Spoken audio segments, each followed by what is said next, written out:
Dengan belajar sirah kita akan tahu tentang pribadi Nabi SAW. Bukan hanya sekedar selama ini kita baca buku kemudian kita mengetahui oh Rasulullah SAW bersabda begini, hukumnya ini begini. Bukan cuma sekedar itu. Tapi kita akan lihat nanti bagaimana dari beliau masih bayi, anak-anak, kemudian remaja, kemudian masuk ke masa pernikahan. Ini semua fase sebelum kenabian. Belum jadi nabi. Kemudian sampai akhirnya ada keturunan, anaknya meninggal, suka duka dalam perdagangan, menghadapi masyarakat, safar. Ya. Kemudian baru kita masuk ke masalah penobatan kenabian dan prosesi setelah itu dalam 23 tahun sisa umur beliau. Setelah umur 40 tahun dinobatkan jadi nabi, 13 tahun fase Mekah semuanya dengan cobaan. Sedikitnya orang yang beriman gitu kan. Yang beriman dengan 13 tahun berdakwah di Mekah itu hanya 153 orang dari sekian ribu orang. 13 tahun berdakwah. Bagaimana suka dukanya sehingga para dai bisa mengambil pelajaran. Kita juga bisa mengambil pelajaran. Ternyata Nabi SAW manusia biasa. Beliau makan, beliau minum, beliau tidur, beliau senang, beliau sedih, beliau menghadapi suka duka kehidupan. Dan itu semua manfaatnya adalah agar kita menjadikan beliau sebagai suri tauladan. Tinggal mudah, ciplak hidupnya baginda Nabi SAW akan selamat. Semuanya, cara makannya, tidurnya, berpakaian, bergaul, berumah tangga, berekonomi, berpolitik, segala macam hal kita akan bahas panjang lebar dalam masalah As-Sirah Nabawiyah ini. Kemudian juga fase 10 tahun di Madinah, akhir hidup beliau sallallahu alaihi wasallam, di mana fase itu penyempurnaan kehidupan. Penyempurnaan kehidupan. Sebagaimana sering saya bahasakan kepada teman-teman kita di zaman sekarang, banyak di antara ikhwah dan akhwat semangat sekali ingin supaya ada negara yang berbasis Islam. Tapi mereka mengkhayal di satu sisi, kalau akan ada seorang presiden doktor dari Madinah misalnya, atau seorang yang hafal Quran, atau mungkin ulama, semua menterinya ulama, maka tidak akan ada pelanggaran agama di negara kita. Ini keliru sekali. Tahu kenapa keliru teman-teman sekalian? Karena ada orang yang merupakan pimpinan kita dan utusan Allah telah dijadikan pelajaran oleh Sang Pencipta 10 tahun kehidupan beliau di Madinah. Kehidupan Madinah ada 4 golongan manusia yang hidup di zaman Nabi SAW.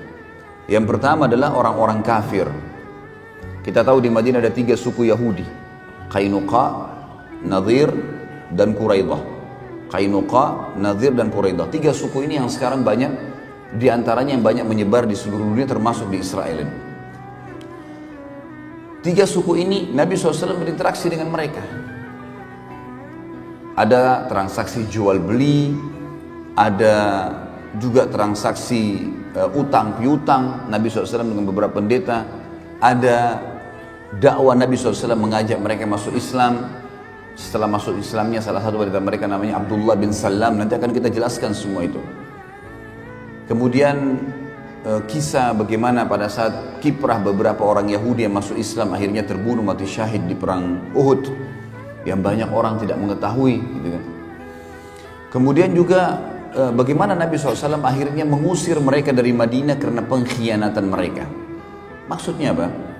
Walaupun pemerintah kita semuanya ulama, dari presiden, wakil presiden, menteri, segala macam, tetap ada interaksi dengan orang kafir teman-teman sekalian.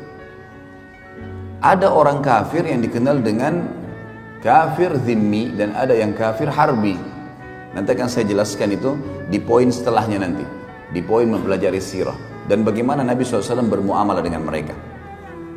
Intinya ada orang kafir di Madinah dan Nabi SAW interaksi sama mereka. Jangan lupa kisah anak muda Yahudi yang sakit keras, lalu Nabi SAW menjenguknya untuk mengucapkan syahadat dan anak itu syahadat. Artinya sampai boleh menziarahi, mendatangi rumah seorang kafir untuk mengajak mereka masuk Islam. Ada interaksi. Yang kedua, ada kaum munafikin. Ada orang-orang munafik di Madinah. Dan pimpinannya siapa namanya? Abdullah bin Abi Salul. Abdullah namanya. Namanya bagus nggak? Hah? Mana suaranya orang Balikpapan nih? Abdullah. Tapi pimpinan orang munafik dipastikan kekal di api neraka, meninggal dalam kemunafikannya. Jangan heran, di zaman kita sekarang ada orang namanya Muhammad, namanya Ahmad, namanya Yusuf, tampil di televisi, tampil di media, membenci Islam. Kenapa harus heran? Di zaman Nabi SAW ada orang munafik nggak? Namanya siapa? Abdullah. Ambil pelajaran, ini dari sirah diambil nih. Pelajaran pengalaman hidup. Artinya, walaupun pimpinan kita semuanya ulama, akan ada orang munafik di tengah-tengah mereka. Karena kita tidak lebih baik dari Nabi SAW. Ini penting sekali, karena orang banyak mengkhayal seakan-akan tidak, kalau sudah berdiri negara Islam tidak akan ada masalah. Sampai sekarang mereka menyorotin Saudi, katanya Saudi terapkan hukum Islam, kok masih ada orang begini, kok masih ada begini. Loh, jangankan kerajaan Saudi, Nabi SAW saja di zaman beliau ada. Yang ketiga, adanya ahli maksiat. Ada nggak di zaman Nabi SAW orang zina dirajam? Ada nggak pencuri dipotong tangannya? Ada, nanti kita pelajari semua. Ada di antara mereka yang melanggar hukum Allah. Ada yang berdusta dicambuk 80 dera, kisah ifk. Tuduhan terhadap Aisyah dan Safwan radhiyallahu anhum ajma'in tentang mereka berzina pada saat pulang dari perang Bani Mustaliq. Dan nanti akan kita jelaskan masalah itu insyaAllah. Kemudian ada sahabat-sahabat yang berzina dirajam, dicambuk. Ada yang mencuri. Seperti kasus Fatimah, salah satu dari suku terkenal Makhzumi yang terkenal di Mekah. Orang ini terkenal sekali dengan kedudukannya dan rupanya kebiasaan mencuri. Tradisinya dia masuk Islam, dan tradisi orang-orang Arab Quraisy kalau ada seseorang mencuri tidak dipotong tangannya kalau dia kedudukannya tinggi, punya jabatan. Dan subhanallah ini kayak turun-temurun di kalangan ahli maksiat nih. Kalau punya jabatan nggak dihukum gitu. Lalu para sahabat karena baru masuk Islam, mereka berkata, ya Rasulullah, mereka cari dulu siapa nih kira-kira di antara sahabat yang bisa ngelobi Nabi nih supaya orang ini gak dihukum. Musyawarah satu sama yang lain, ketemu dengan Usama bin Zaid radhiyallahu anhu ajma'in. Dia dengan ayahnya dikenal dengan Hibbin Nabi SAW, kekasih Nabi SAW. Zaid bin Harithah dulu adalah mantan budak Nabi yang dibebasin, Usama anaknya. Usama bin Zaid ini yang dijadikan oleh Nabi SAW panglima perang di umur 17 tahun. Karena keperkasaan jiwanya, imannya. Lalu Usama disuruh masuk melobi Nabi SAW. Ya Rasulullah, ada seseorang yang terkenal dari Mekah, wanita, punya jabatan, kena hukum mencuri. Kira-kira boleh nggak dipotong tangannya? Apa yang terjadi? Nabi SAW tidak jawab, naik ke atas mimbar, suruh kumpulin semua sahabat. Begitu ngumpul, kata Nabi SAW, telah sampai setelah tahmid dan salawat untuk diri beliau SAW, beliau mengatakan, telah sampai kepada saya, ada seseorang di antara kalian karena punya jabatan yang tinggi atau punya kedudukan di sukunya, mencuri, nggak mau diterapin hukum Allah. Ketahuilah, demi jiwa Muhammad yang dalam genggamannya, maksudnya demi Allah.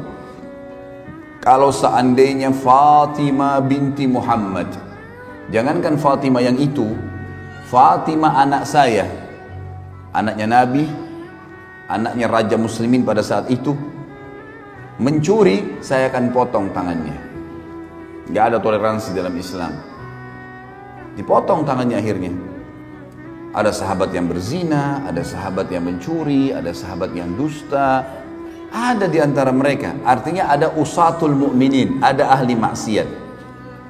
Maka teman-teman sekalian, fahamin pemerintah Islam bagaimanapun kuatnya akan ada di tengah-tengah mereka ahli maksiat. Kita tidak lebih baik dari Nabi SAW. Tetapi berita gembiranya ada golongan keempat. Ada orang-orang beriman dan ini yang mendominasi. Sehingga tiga kelompok yang pertama tidak bisa keluar dari koridor hukum Allah. Yang maksiat dihukum, yang munafik diketahui. Lalu Nabi SAW sebutkan ciri-cirinya. Nanti akan kita pelajari di akhir sekali sebelum meninggalnya Nabi SAW, ada pembongkaran kedok para munafikin. Si fulan munafik, si fulan munafik, si fulan munafik, karena cirinya banyak, jelas. Pura-pura Islam tapi mereka kufur. Kemudian juga akan ada orang-orang kafir yang akan interaksi. Ulama sepakat mengatakan orang kafir tetap akan ada di muka bumi sampai menjelang hari kiamat. Gak bisa lepas itu. Karena kata Nabi SAW, kiamat tidak akan terjadi kecuali pada orang-orang yang buruk atau kufur saja. Orang beriman semua akan meninggal dengan tiupan angin yang menerpah tubuh mereka. Sampai kata Nabi SAW, kalau seseorang dan kalian sembunyi di dalam gunung, maka angin itu akan masuk dan merenggut nyawanya. Sehingga tidak tertinggal kecuali orang kafir dan buruk di muka bumi, lalu kiamat terjadi pada mereka. Hadis jelas. Bagaimanapun antum mendakwai orang kafir, alhamdulillah ada yang masuk Islam misalnya, tapi tetap akan ada mereka. Dan fase mereka berhenti hanya di fase waktu Isa alaihissalam turun membunuh Dajjal. Pada saat itu, maka kata Nabi SAW, semua jalan-jalan kecil pun di muka bumi akan dimasuki Islam, baik dengan kemuliaan, dia sengaja memasuki Islam karena dia tahu kebenaran, atau penghinaan, artinya dia harus masuk Islam secara paksa atau akan dibunuh. Sehingga tidak ada lagi orang yang tidak muslim di zaman Isa alaihissalam. Tetapi setelah Isa alaihissalam meninggal dunia, setelah matinya Ya'juj Ma'juj, tanda-tanda hari kiamat, maka manusia akan kembali kufur lagi dan mereka kembali menyembah berhala. Iblis akan menyuruh mereka menyembah berhala, dan pada mereka lah terjadi hari kiamat itu. Berarti lihat teman-teman sekalian, bagaimana kita memahami sirah ini dan mengetahui kehidupan Nabi SAW penting sekali. Luar biasa gitu. Pelajaran yang kedua, selain mengenal Nabi SAW, tentu nanti masuk juga dalamnya adalah mengenal fisik, kulit, warna kulit, postur tubuh, rambut, ya, akhlak Nabi SAW, semua kita akan kenal. Bagaimana beliau berumah tangga, bagaimana menyelesaikan masalah-masalah rumah tangganya. Ada masalah, beliau pecahkan dengan kebijaksanaan, dengan kedewasaan. Bagaimana menghadapi tetangga yang selalu mengganggu, bagaimana menghadapi dakwah yang sedang menghadapi rintangan, bagaimana menghadapi pasukan musuh yang akan menyerang Madinah, bagaimana dan bagaimana. Kita akan ambil semua pelajaran dari pengenalan baginda Nabi sallallahu alaihi wasallam. Yang kedua, ma'rifatus sahabah ridwanullahi alaihim. Kita mengenal dengan belajar sirah siapa itu sahabat. Manusia-manusia pilihan Allah yang telah menemani baginda Nabi SAW, yang telah menemani utusan yang terbaiknya, penutup para nabi dan rasul. Ini bukan manusia biasa teman-teman. Bayangkan kalau kita hidup di zaman fase Mekah dulu, nggak ada lampu, nggak ada media sosial kayak sekarang, nggak ada AC, panas. Antum sekarang Masya Allah belajar sirah di AC, di masjid Istiqomah yang besar seperti ini, lampu ada, terang, ada kamera merekam, bisa didengar kembali. Zaman dulu rumah dari tanah liat, Mekah dulu itu desa terpencil, nggak ada orang di dunia yang mau lihat Mekah itu, kecuali orang-orang beriman yang datang haji, itu pun jumlahnya masih sedikit. Dulu negara Persia dan juga negara Romawi tidak pernah terfikir menyerang Jazirah Arab, karena bagi mereka ini padang pasir, gak ada apa-apa, gak pernah mereka rebut. Padahal Jazirah Arab itu posisinya di tengah-tengah dunia. Kenapa mereka tidak terfikir menyerang? Karena padang pasir, gersang, gak ada apa-apa. Hasilnya maksimal yang paling banyak kurma. Mereka gak pikir serang itu. Coba antum bayangkan kalau antum hidup di fase itu, di perkampungan terpencil di muka bumi, ada orang buta huruf, nggak bisa baca, nggak bisa nulis, ngaku nabi dan harus beriman. Kira-kira jadi Abu Bakar atau jadi Abu Jahal? Hah? Sekarang gampang antum beriman, Quran sudah lengkap, masjid banyak, para dai-dai mubalik sudah banyak menyampaikan tentang hukum-hukum Islam. Tinggal ambil, belajar, amalin, mati, masuk surga. Mudah sekali. Zaman dulu teman-teman, turun satu ayat, turun dua ayat, dan ini kewajiban mematuhi loh, dan membela hidup mati. Gak gampang pada saat fase Mekah itu, luar biasa dulu. Nanti kita lihat teman-teman perjuangan para sahabat bagaimana dalam sirah ini, bagaimana mereka di zaman itu tidak ada media bisa percaya. Bisa percaya, bisa yakin, bisa mengamalkan. Wajar itu, muhajirin dan ansar, Allah janjikan dan jamin buat mereka surga. Demi Allah pantas untuk mereka, pantas. Perjuangan yang meninggalkan keluarganya, berkorban dengan hartanya, berkorban dengan darahnya. Kisah-kisah yang kadang-kadang subhanallah, saya kalau pelajari kisah sahabat tidak sadar netes air mata di depan laptop saya. Luar biasa kisah mereka ini. Di mana kita ini gitu? Kita selalu sibuk dengan pasar, dengan dagangan, dengan istri, dengan anak, dengan ini, lupa tidak ada perjuangan buat agama gitu. Ini sahabat luar biasa, pengorbanan yang luar biasa. Wajar Allah mengatakan radhiyallahu anhum wa radu an. Allah sudah ridho dengan mereka. Tahu ridho teman-teman? Ridho itu kalau orang diberikan sesuatu yang membuat dia sangat puas, baru dikatakan ridho. Kalau misalnya kita memberikan seseorang sesuatu, misal ada fakir miskin minta, kemudian kita kasih uang, misal dia butuh 3 juta rupiah, kemudian kita kasih 10 ribu rupiah. Ya udah, dia terima kasih, dia pergi. Apa dia sudah ridho? Dia ridho teman-teman kalau dia minta 3 juta, antum kasih 5 juta. Dia akan doain antum, dia akan berterima kasih. Nah itu namanya ridho tuh. Kalimat ridho digunakan di situ. Allah mengatakan radhiyallahu anhum, pakai anhum jamak. Allah ridho kepada semua mereka, sahabat itu. Yang ridho siapa? Pencipta langit dan bumi. Waradu'an, tidak cukup di situ. Allah bilang, dan mereka dipastikan memang ridho dengan Allah. Memang mereka siap mengorbankan apa saja untuk Allah dan Rasulnya alaihi salatu wassalam. Kita akan belajar teman-teman, ada kisah sahabat yang kiprahnya sangat luar biasa, kisah heroik dalam masalah perjuangan jihad, dalam masalah sedekah, dalam masalah berbakti dengan orang tua, dalam masalah memperjuangkan dan menjalankan sunnah Nabi SAW, agamanya Nabi SAW yang dibawakan. Banyak sekali yang kita bisa ambil. Nah ini semua kita akan ambil dari sirah. Pentingnya luar biasa gitu.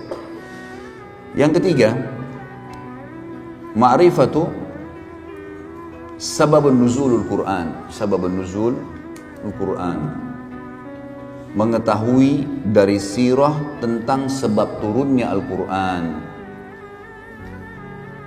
Dari sekian 6.000 sekian ayat Al-Quran, saudaraku seiman, ada di antaranya ayat-ayat yang punya sababun nuzul atau sebab turunnya ayat. Kalau ada sababun nuzul ayat, maka kita semestinya membaca ayat dengan sababun nuzulnya, karena sebab turun ini akan membuat kita memahami tentang apa yang sedang Allah inginkan di ayat itu. Dan semua sabab nuzul diambil dari materi sirah. Nanti kita akan lihat dari sirah ini, oh ternyata ayat sekian turun karena kejadian ini di surah ini. Juga kita jadi tahu teman-teman, kenapa Iqra bismi rabbikal ladzi khalaq yang turun pertama sekali ayat berada di juz 30. Kenapa bukan di pertama? Kenapa Al-Fatihah yang pertama? Banyak ayat-ayat Al-Quran yang turun di Mekah itu berada di juz 30 semua, rata-rata di juz terakhir. Padahal awal-awal turun. Ternyata memang sabab nuzul berpengaruh di sini. Sebab turunnya ada, terjadi sesuai dengan kasus, dan Allah yang Maha Tinggi dan Maha Pemurah memerintahkan Nabi-Nya Muhammad SAW meletakkan ayat-ayat itu pada tempatnya. Seperti misal letakkan ini di sini, letakkan ini di ayat di surah nomor ini, di surah ini di ayat sekian, sehingga tersusunlah 30 juz seperti kita sekarang. Semua diambil dari sirah itu, karena per kasus. Nanti kita lihat, oh ternyata turun surah nomor 74, surah nomor 75 di tahun sekian, di waktu ini, oh kejadian ini. Tentu tidak semua ayat Al-Quran punya sebab nuzul, tapi kalau ada, itu akan memberikan kita ya kejelasan tentang kenapa ayat itu dipelajari atau kenapa ayat itu turun, dan kita akan faham hukumnya. Yang keempat dari mempelajari sirah, ma'rifatu sababul wurudul hadis. Jadi mengetahui tentang sebab disebutkannya hadis. Sebab disebutkannya hadis. Kalau ayat tadi ada sababul nuzul, kalau ini sababul wurud. Jadi sama dengan ayat tadi, hadis-hadis Nabi SAW ada yang memiliki sababul wurud, sebabnya Nabi sebutkan, ada juga yang tidak. Tentu memahami sababul wurud penting sekali, karena dengan mengenal atau mengetahui sababul wurud kita tahu apa yang Nabi SAW sedang luruskan di situ. Contoh misal, pernah Nabi SAW dalam hadis Bukhari Muslim jalan di sebuah pasar, kemudian menemukan ada seseorang berdagang jual gandum ditumpuk seperti gunung gitu. Warnanya kuning cerah, bagus sekali. Orang banyak tertarik membeli gandum dari toko itu. Nabi SAW, Nabi utusan Allah, ada wahyu menyampaikan, maka beliau masuk ke dalam toko orang itu. Begitu masuk ke dalam toko, Nabi SAW mengecek di bagian dalam gundukan. Jadi orang kalau lihat dari luar, oh gundukannya bagus. Dia seakan-akan menyendok dari gundukan itu. Padahal sebenarnya di bagian dalam itu buruk sekali. Gandumnya kualitasnya lain dan dibasahi supaya bobot berat timbangannya bertambah. Maka apa yang terjadi? Nabi SAW mengambil yang buruk itu lalu mengangkatnya sambil mengatakan, Man ghasyana falaysa minna. Siapa yang menipu kami bukan dari golongan kami. Coba kalau antum baca sepintas hadis ini tanpa tahu sababul wurudnya, apa maksudnya? Global sekali. Ternyata Nabi SAW mengkhususkan kaum muslimin. Siapa yang menipu kami bukan dari golongan kami. Ini bukan berarti orang kafir boleh ditipu ya, enggak. Karena hukum yang berlaku pada kaum muslimin ada yang berlaku pada orang kafir, seperti enggak boleh ghibah, enggak boleh menipu, enggak boleh memukul, kecuali ada penyebab syar'i. Ada penyebab syar'i yang membuat kita bisa menghukum dia. Itu pun yang menghukum biasa pemerintah, atau mungkin dia tiba-tiba menyerang kita secara pribadi dan seterusnya. Ada hukum syar'i sendiri. Yang kelima, mempelajari sirah juga akan memberikan kita informasi ma'rifatul kuffar wal munafiqin. Kita akan mengetahui tentang keadaan orang kafir dan orang-orang munafik. Siapa sih orang kafir di mata Rasulullah SAW ini? Sehingga jangan sampai seperti ada sebagian kelompok Islam sekarang, vonis kafir ini, vonis kafir itu. Semua orang dianggap kafir kalau tidak segolongan sama dia. Ini keliru sekali. Dari mana ini? Ada penyebab, gitu kan? Sampai saya bahas ada di YouTube teman-teman sekalian, Nawaqidul Iman, pembatal keislaman. Di awal-awalnya saya jelaskan itu, salah satu disertasi S3 yang sangat baik tentunya, tulisan ini Masya Allah. Dan di situ disebutkan banyak pendapat ulama salaf, ya, ulama sahabat tabi'in, tabi'in yang menjelaskan kepada kita tentang tidak bolehnya vonis kafir kecuali orang yang sudah jelas tervonis kafir sesuai dengan indikasi yang telah disampaikan oleh Nabi SAW di zaman beliau. Orang jelas-jelas murtad tinggalkan agamanya misalnya. Kalau orang hanya melakukan satu perbuatan, yang perbuatan itu kayaknya menuju kepada kekafiran, maka tidak akan terjadi padanya kecuali sudah ada hujjah, sudah ada argumentasi sampai ke dia. Mungkin dia tidak tahu. Nabi SAW tidak spontanitas menyuruh seseorang memvonis ini pasti kafir. Contoh misal hadis yang sahih menjelaskan perilaku Usamah radhiyallahu anhu pada saat membunuh seorang lawan duelnya. Terjadi peperangan dipimpin oleh Amr bin As radhiyallahu anhu ajma'in, menyerang satu suku Arab yang mau menyerang Madinah. Berhasil menang. Rupanya ada satu orang ngolok-ngolok sahabat, mau melawan tapi sedikit melawan, lari. Oleh Usama dikejar. Begitu ketemu duel sama Usama. Usama adalah orang yang kuat gitu. Begitu duel kalah orang ini. Orang ini tadinya menyerang Usama dengan pedang, dengan kekuatan. Usama tangkis, berhasil akhirnya Usama menjatuhkan pedangnya. Begitu sudah jatuh pedangnya, Usama angkat pedang, mau ditebas nih orang kafir ini. Dia mengatakan asyhadu an la ilaha illallah wa anna Muhammad Rasulullah. Orang kafir syahadat. Usama mau tebas, berhenti. Ini syahadat. Tapi tadi dia mau bunuh saya nih, dibunuh sama Usama. Udah, para sahabat simpang siur. Ini perilakunya Usama gimana? Diingatin Usama, hai Usama, dia syahadat. Gimana caranya kau bunuh? Jelas tadi dia hampir bunuh saya. Kalau saya tidak tangkis, saya sudah dibunuh sama dia. Berarti syahadatnya hanya takut lihat pedang. Udah simpang siur nih, pulang ke Madinah. Tiba di Madinah, diceritakan kepada Nabi SAW, ya Rasulullah begini kejadiannya. Apa kata Nabi SAW? Wahai Usama, dipanggil, kenapa kau bunuh dia? Ya Rasulullah, tadinya begini dan begitu. Tangkis-tangkisan, serang-serangan, saya akan dibunuh. Kalau saya tidak tangkis, sudah ditebas leher saya sama dia. Kemudian pada saat pedangnya jatuh, dia syahadat. Asyhadu an la ilaha illallah Muhammadur Rasulullah. Maka dia syahadat karena dia takut lihat pedang saya. Apa kata Nabi SAW? Asyaqaqta an qalbi. Apa kau belah dadanya hai Usama sampai kau tahu dia benar atau tidak? Usama diam. Nabi SAW ulangi. Asyaqaqta an qalbi. Apa kau belah dadanya sampai kau tahu dia benar atau tidak? Nabi SAW ulangi terus sampai kata Usama, saya berharap mati masuk di kuburan gak keluar lagi. Karena beratnya kalimat itu, gitu kan? Diulangi terus oleh Nabi SAW. Apa kau belah dadahnya sampai kau tahu dia benar atau tidak? Terus diulangi. Artinya apa teman-teman? Hukumnya hukum zahir. Kalau kelihatan orang itu syahadat, kita nggak bisa buat apa-apa. Hukumnya. Kalau ada lagi indikasi setelahnya dia lakukan kekufuran, dia nyatakan lagi murtad misalnya atau apa, itu lain. Tapi kalau enggak, lihat bagaimana Nabi SAW bermuamalah dengan orang yang seperti ini, gitu kan. Ada juga orang-orang kafir yang Nabi SAW hadapi sesuai dengan keadaan. Ada yang Nabi SAW sengaja suruh bunuh. Seperti kasus Abu Rafi', salah satu pimpinan Yahudi yang selalu menghina Islam. Dibunuh oleh Nabi SAW, disuruh.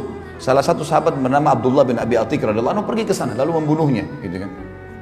Ini memang luar biasa. Setiap ada suku yang mau nyerang Madinah dibiayai sama dia. Setiap ada penyair yang menghina Nabi SAW, agama Islam, Allah, dibiayai sama dia. Setiap ada penyanyi, penari menghina-hina Islam sambil menari, dibiayai sama dia. Orang ini nyerang Islam dari belakang.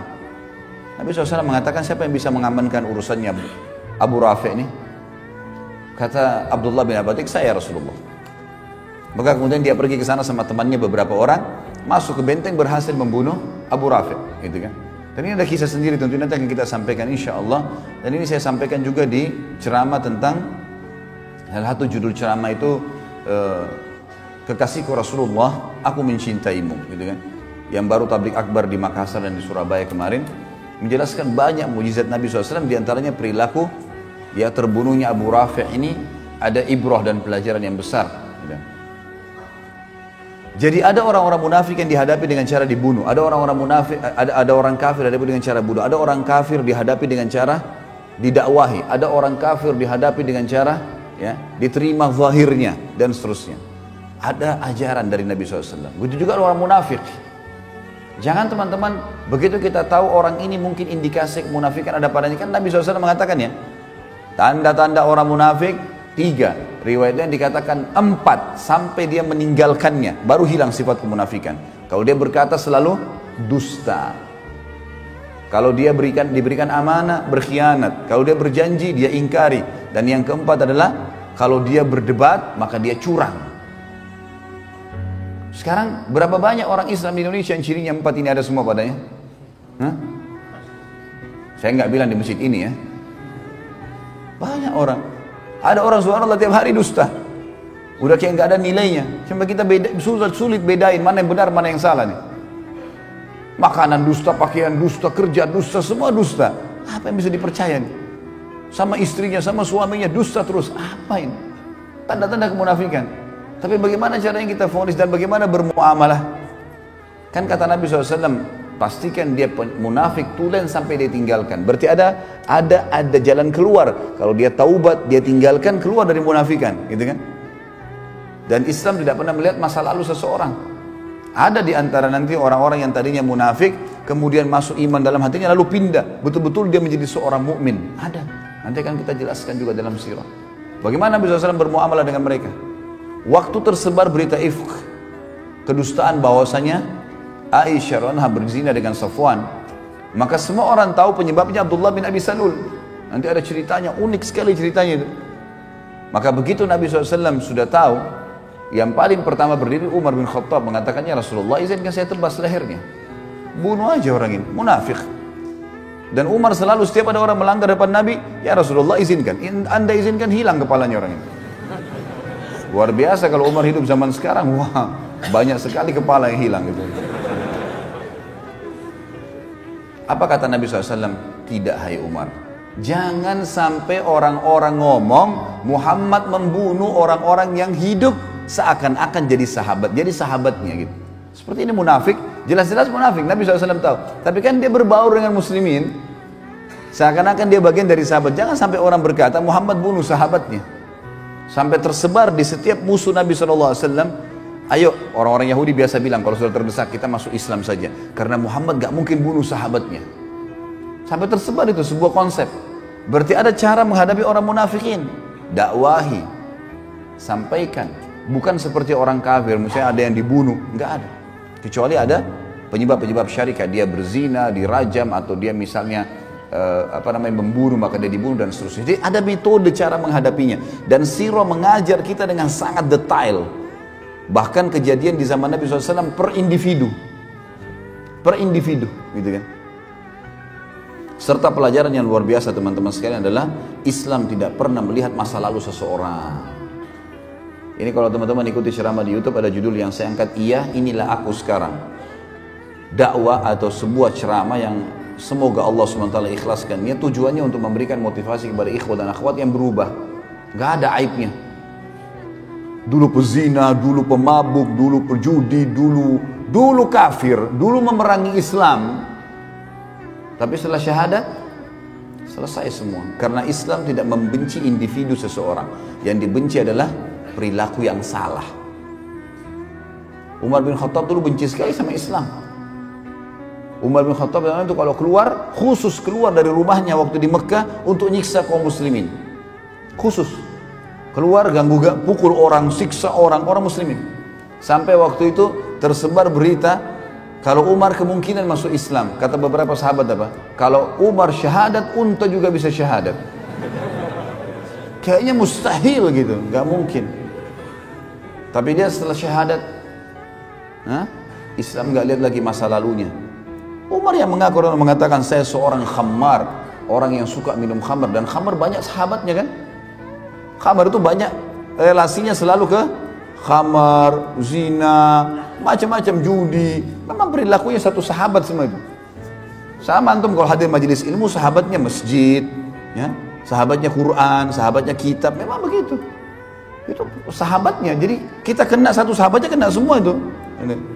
Makanya jangan buka pintu itu. Orang yang buka pintu kesalahan seperti orang yang ada di mulut jurang.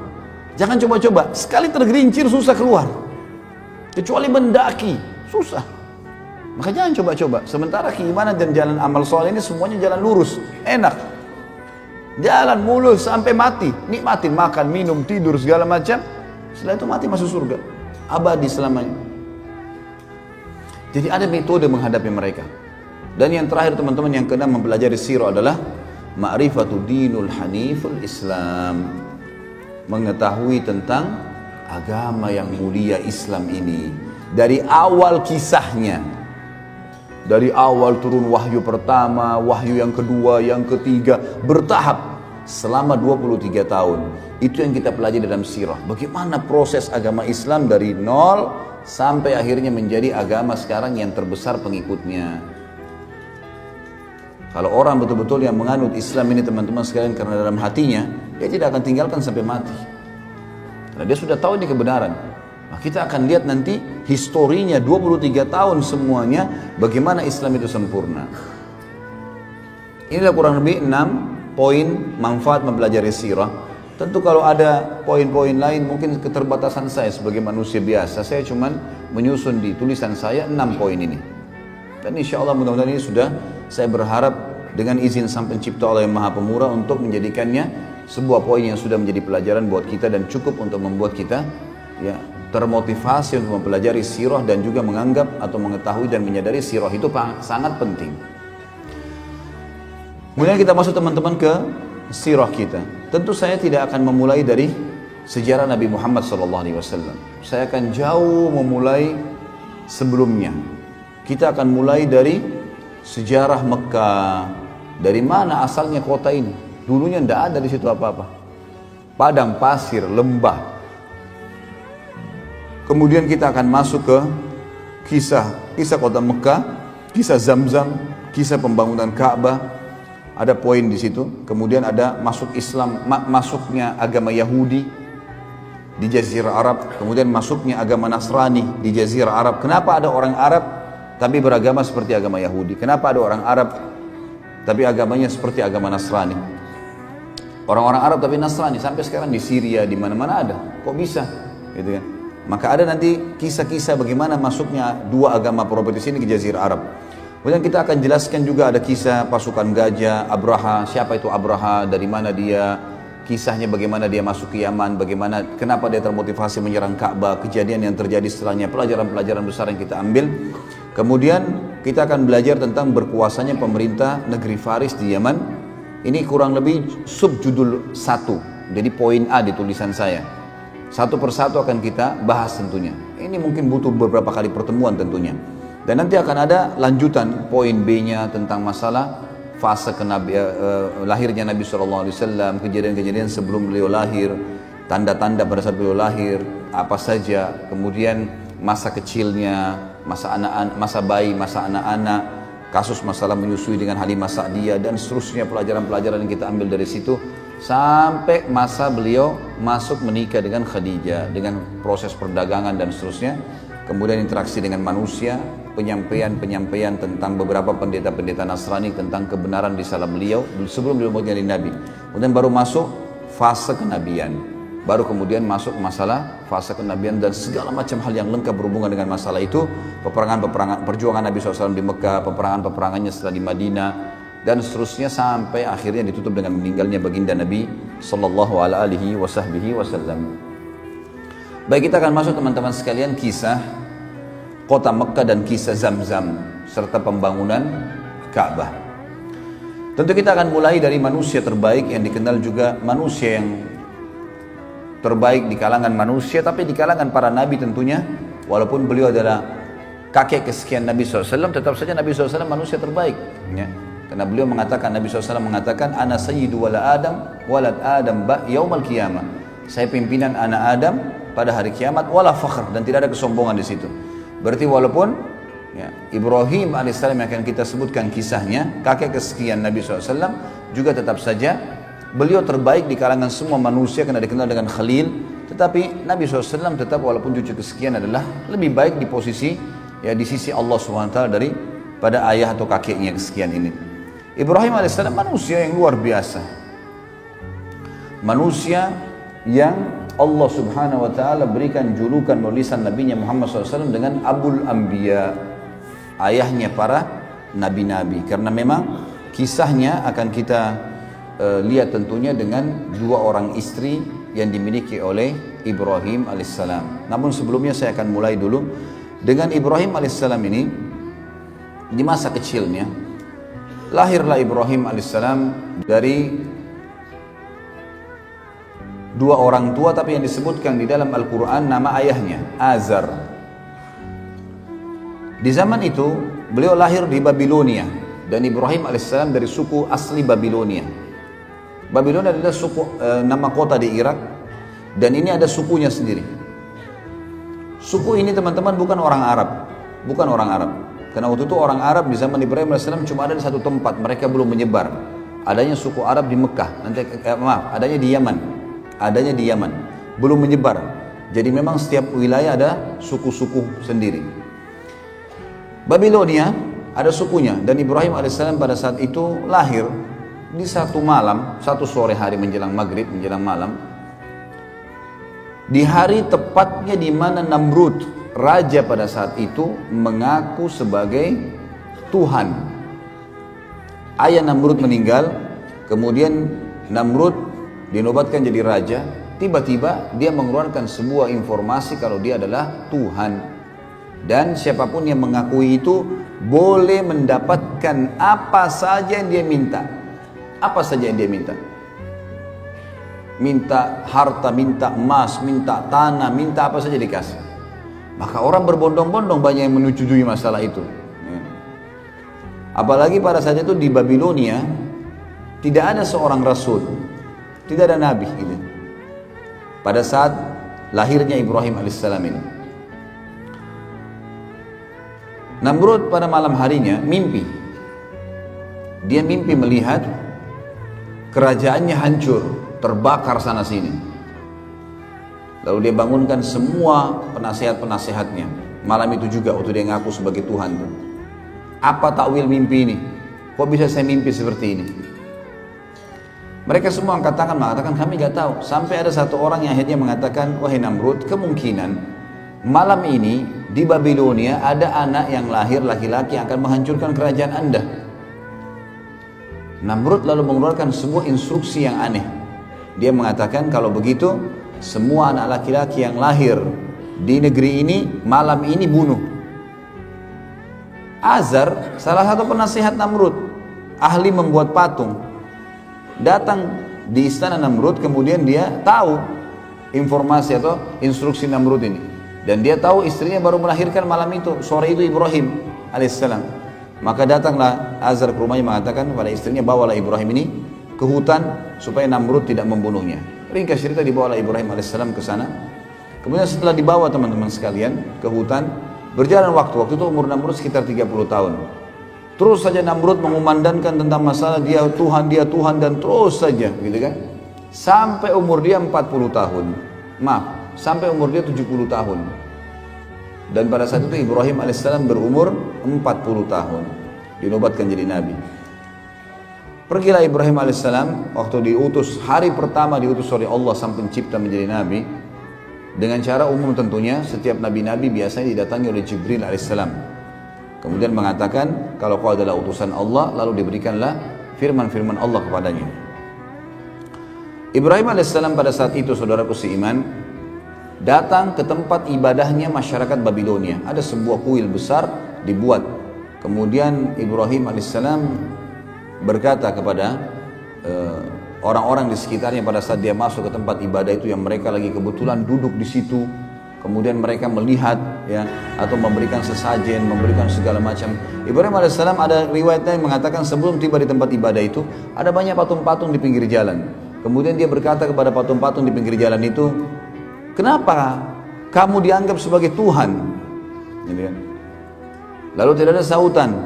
Kemudian Ibrahim alaihissalam mengambil batu dan melempar wajahnya patung itu. Ternyata juga sama, tidak ada reaksi sama sekali. Karena kita sudah tahu patung tentunya tidak akan bisa bergerak, tidak akan bisa bergerak. Jadi jelas sekali dilempar sama batu tidak, didatangi oleh Ibrahim alaihissalam, dipukul di sekitarnya tidak juga bergerak. Yang jelas teman-teman sekalian, dengan penolakan, dengan Ibrahim alaihissalam melihat itu tidak ada apa-apa, yang sebelumnya pada saat dia dinobatkan jadi nabi, itu dia sempat, kejadian ini yang membuat Allah menobatkan jadi nabi. Dia duduk di hutan, kemudian dia melihat ke bulan di malam hari. Dia mengatakan, siapa ya Tuhan saya? Kayaknya ini Tuhan saya nih. Lalu kemudian ditunggu sama dia sampai pagi. Dia sempat menunggu ada suara kah, ada obrolan, tidak ada. Besok pagi terbit matahari lebih besar. Lalu dia mengatakan, ini kayaknya Tuhan saya, ini lebih besar gitu. Kemudian juga ditunggu sama dia sampai terbenam mataharinya hilang. Kemudian dia mengatakan, kalau begitu ini semua bukan Tuhan, dan saya mengatakan saya menyerahkan diri kepada Tuhan yang Maha Esa dan Maha Tinggi agar ya memberikan kepada saya petunjuk. Maka akhirnya Allah Subhanahu wa taala menjadikan dia atau diberikan dia kenabian. Baik, ringkas cerita teman-teman sekalian, datanglah Ibrahim alaihissalam kemudian bertemu dengan tempat ibadah yang dibuat oleh Namrud. Dan sampai sekarang tentu kalau teman-teman ketik di Google tentang masalah peninggalan Namrud di Babilonia, akan ada gambar-gambar, banyak sekali gambar-gambar peninggalan istananya, puing-puingnya, tempat pembakaran Ibrahim alaihissalam, banyaklah ya. Ibrahim alaihissalam mendakwai yang paling pertama ayahnya. Begitu datang, dia bertemu dengan ayahnya, didakwahi ayahnya, didakwahi kaumnya. Allah menyebutkan dalam masalah itu dalam Al-Quran, surah Al-Anbiya, surah nomor 21 ayat 52 sampai 73. Surah Al-Anbiya, surah nomor 21 ayat 52 sampai 73. A'udzu billahi minasyaitonir rajim. Idz qala li abihi wa qaumihi ma hadhihi at-tamathil allati antum laha 'akifun. Qalu wajadna aba'ana laha 'abidun. Qala laqad kuntum antum wa aba'ukum fi dhalalin mubin. Qalu aji'tana bil haqqi am anta minal la'ibin. Qala bar rabbukum rabbus samawati wal ardi alladhi fatarahunna wa ana 'ala dhalikum minasy syahidin. Watallahi la'akidanna asnamakum ba'da an tuwallu mudbirin. Sampai sini teman-teman saya berhentikan dulu dan akan kita lanjutkan ayatnya. Jadi ayat 52 sampai ayat ayat 57 sampai ayat 57 dulu.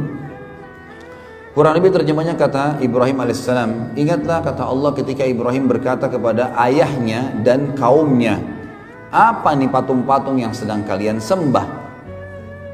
Mereka berkata, inilah yang kami temukan yang disembah oleh ayah-ayah kami. Kemudian kata Ibrahim alaihissalam, ketahuilah apa yang sedang kalian lakukan ini dan ayah-ayah kalian adalah sesuatu yang sesat, salah ini. Lalu kemudian mereka berkata, apakah kamu datang membawa kebenaran atau kau hanya sekedar datang untuk mengganggu kami?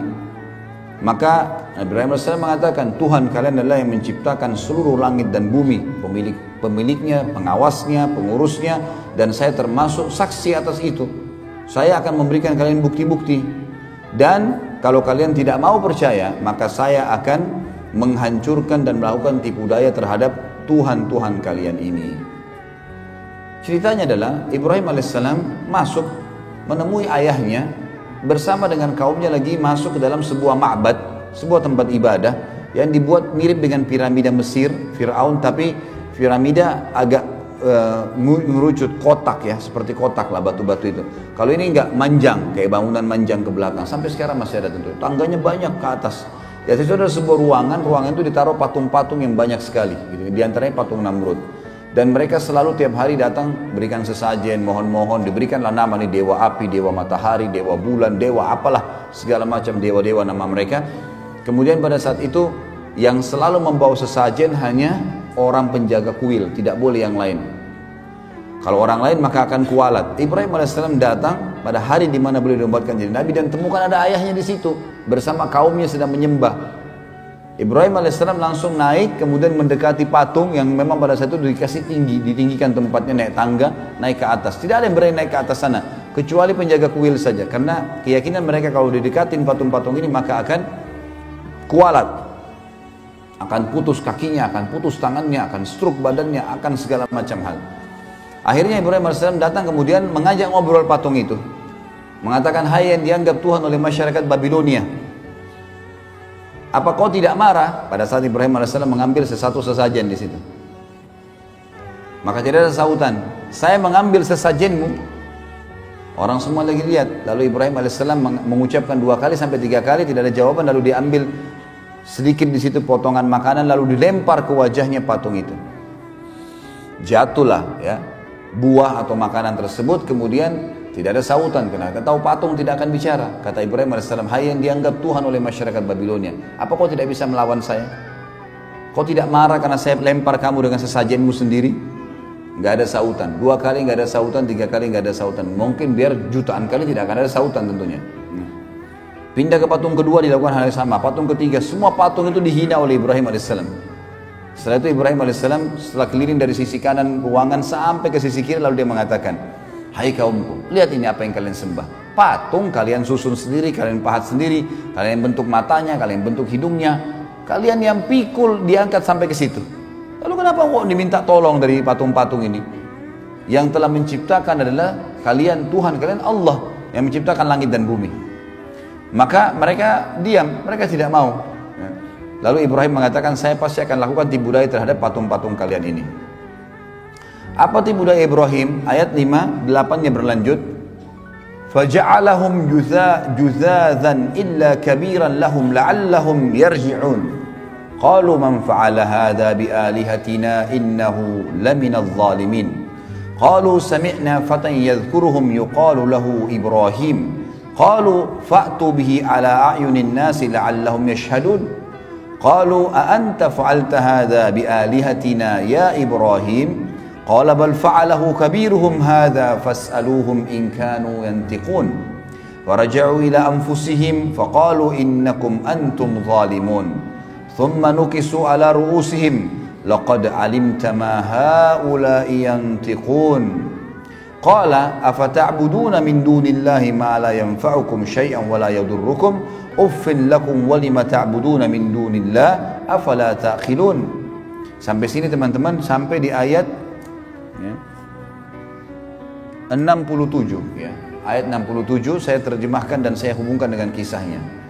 Maka pada saat itu kaumnya keluar dari ruangan ibadah tadi, tinggalkan Ibrahim AS. Kata Ibrahim, sebentar, kalau kalian tidak mau dengar apa yang saya sampaikan, saya ini utusan Allah pencipta langit dan bumi dan saya akan sampaikan kepada kalian. Kalian tetap mau sembah berhala, saya akan lakukan tipu daya loh.